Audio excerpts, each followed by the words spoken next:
Reportagem publicada hoje, o jornal americano The New York Times fez uma longa análise dos movimentos do Supremo Tribunal Federal no Brasil desde 2019 e questiona se a corte está salvando ou ameaçando a democracia. No artigo, Jack Nicas, chefe da sucursal brasileira, explica que naquele ano, logo depois da posse de Jair Bolsonaro, o STF decidiu conceder a si mesmo o poder de abrir uma investigação criminal sobre críticas contra a corte.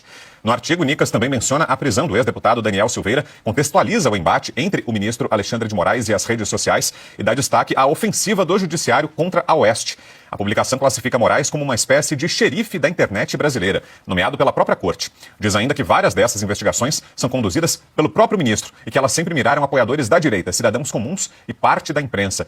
Por isso, só já parece respondida a pergunta, né, Piotr, que a matéria se propõe. Será que o ministro está salvando ou ameaçando a democracia? Será que a Suprema Corte está salvando ou ameaçando?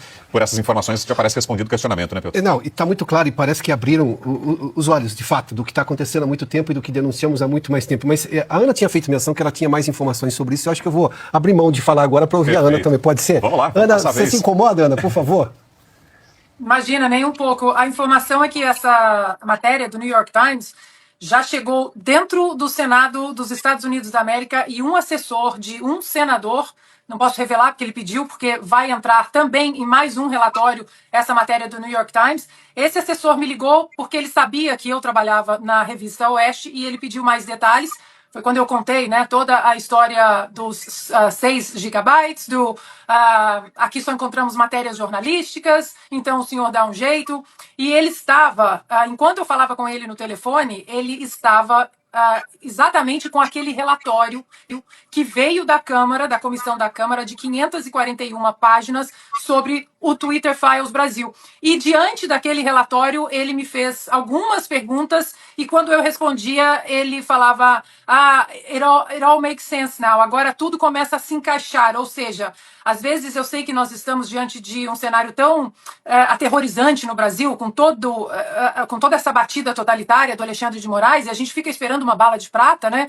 É o Elon Musk, é a Câmara Americana, é aqui, é ali, é o impeachment do Moraes, mas um grande quebra-cabeça está sendo construído para expor ainda mais o que está acontecendo e não apenas expor, medidas serem tomadas. Ele comentou também, ele que é um assessor de um senador, comentou também do projeto de lei da Maria Salazar, a deputada do estado da Flórida, uma das 3 signatárias do projeto de lei, que visa caçar vistos de censores. E ele disse que esse projeto também rodou o Senado, porque o nome do Alexandre de Moraes está ali naquele projeto como um dos censores. Ou seja, os americanos estão de olho não apenas para interferir, né, na soberania brasileira, mas para tentar colocar um freio exatamente nessa palavra censores. E aí, na nossa conversa, ele comparou o Alexandre de Moraes, vejam com quem?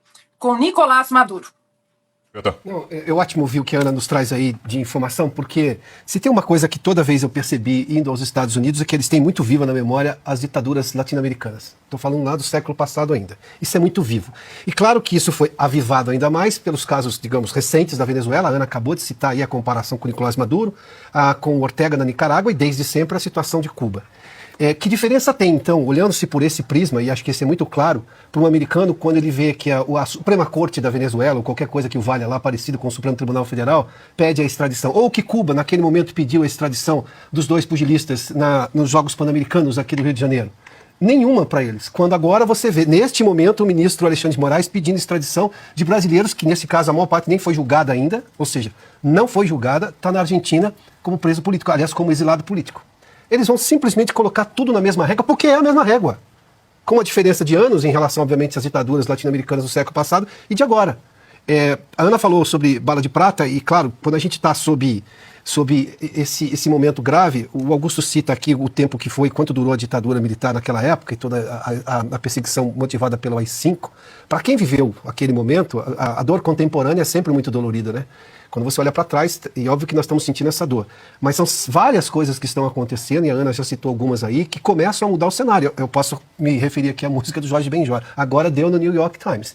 Que, convenhamos, não é um jornal de direita, não é um jornal, nunca foi, não é a história do New York Times. Se o New York Times chegou a essa conclusão, ele que que acabou demitindo um chefe lá porque estava preocupado com as redes sociais e o mundo woke do Twitter lá atrás, na era pré-Elon Musk. Se o New York Times já perdeu a paciência com a realidade brasileira, bom, ou seja, o nível agora é internacional. O Alexandre de Moraes corre o risco, se a diplomacia brasileira aceitar colocar adiante esses pedidos de repatriação de brasileiros à força, né, porque nós estamos falando, obviamente, de um envio à força, vai passar vergonha de novo. E vai aumentar ainda mais esse movimento internacional que enxerga o Brasil hoje como uma ditadura atípica, porque é uma ditadura que vem do judiciário, embora com o apoio do Lula, que não se opõe absolutamente nenhum arbítrio e abuso que vem do Supremo Tribunal Federal.